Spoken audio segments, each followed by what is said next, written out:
while we've had our own kind of prophecy about the arrival of House of the Dragon, what do we still really know about it? After all, Game of Thrones went from one of the biggest things ever to one of the biggest things to hate due to the final season.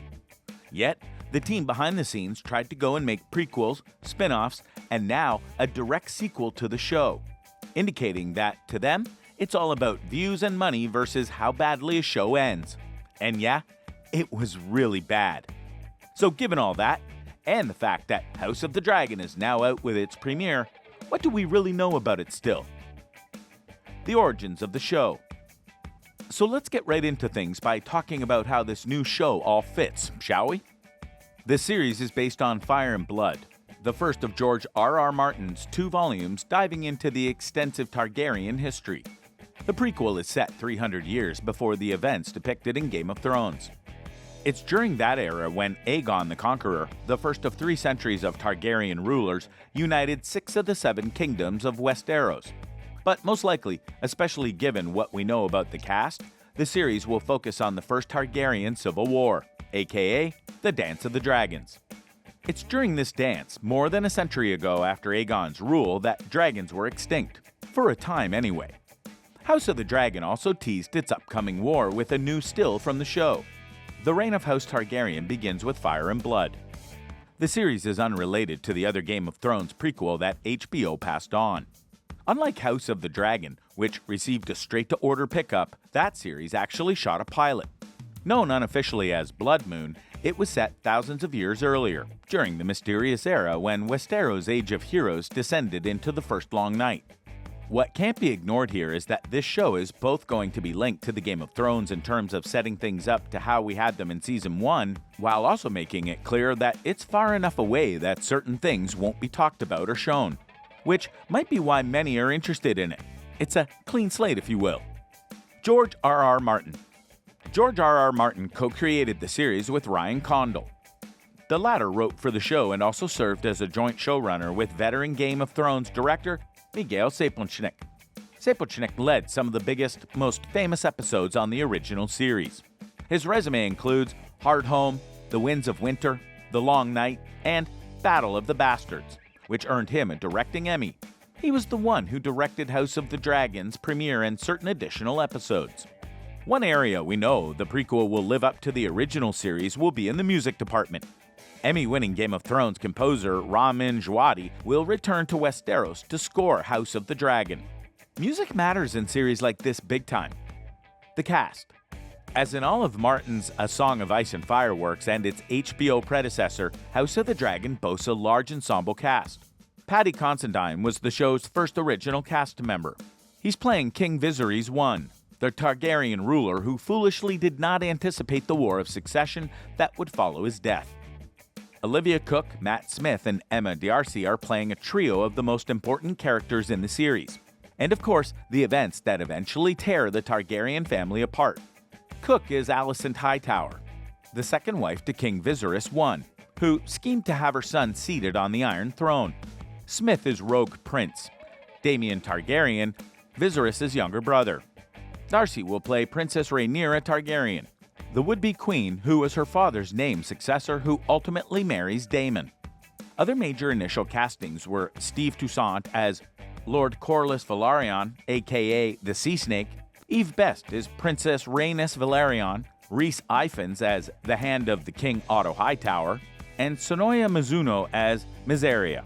Fabian Franco will play Sir Criston Cole of Dorne, who plays a major role in the Civil War.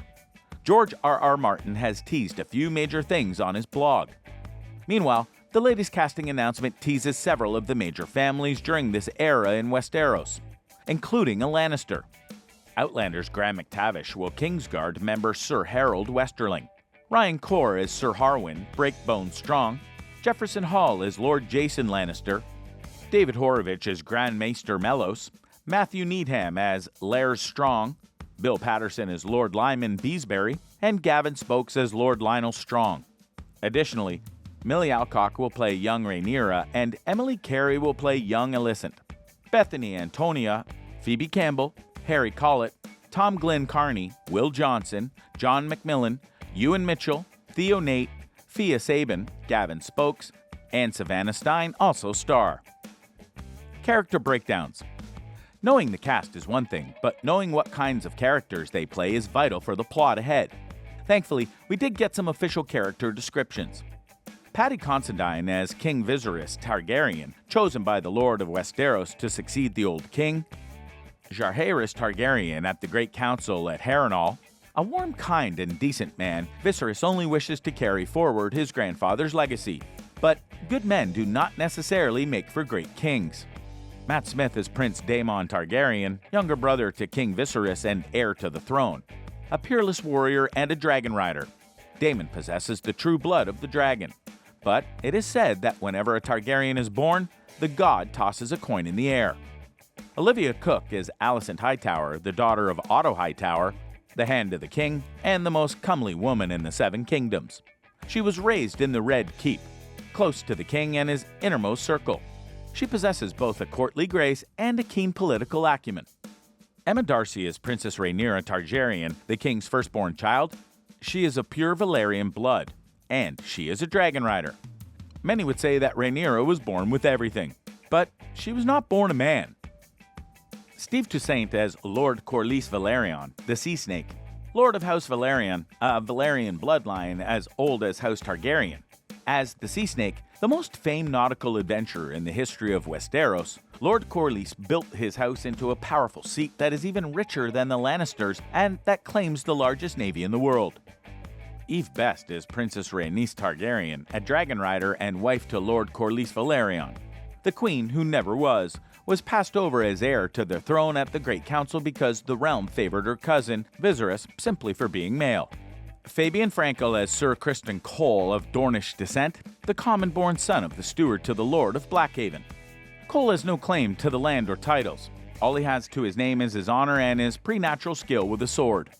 Sonoya Mizuno as Mysaria, who came to the Westeros with nothing, sold more times than she can recall. She could have wilted, but instead, she rose to become the most trusted and most unlikely ally of Prince Daemon Targaryen, the heir to the throne. Rhys Ifans as Otto Hightower. The hand of the king, Sir Otto loyally and faithfully serves both his king and his realm. As the hand sees it, the greatest threat to the realm is the king's brother, Daemon, and his position as heir to the throne. So yeah, we have a lot of intriguing players in this show, and it'll be very interesting to see how the series does. Thankfully, we do have an indication on certain things. Instant hit? Yep, the big question was that of how many people were going to go and watch the first episode of the series. Turns out, even with the hate for the Game of Thrones ending, people were really interested in the House of the Dragon. Because, according to certain stats, 10 million people watched the premiere of the show, which made it the biggest HBO premiere in history, even beating out Game of Thrones' original premiere. That's pretty huge and something to praise. Or in this case, something to renew in the literal blink of an eye.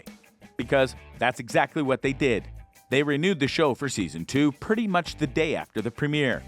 That's how much faith they have that this show is going to do well consistently throughout its first season. Now, obviously things can change, and as we all know, just because a first season is good, doesn't mean that the second season will be just as good. But for now, it's something good. So, what do you think? What do you think of this look at the House of the Dragon and how things went from its first conception to how it is right now with its first episode? Do you think that this show has the chance to be as special as the Game of Thrones? What did you personally think of the first episode? And was the renewing of Season 2 a bit too quick off the draw?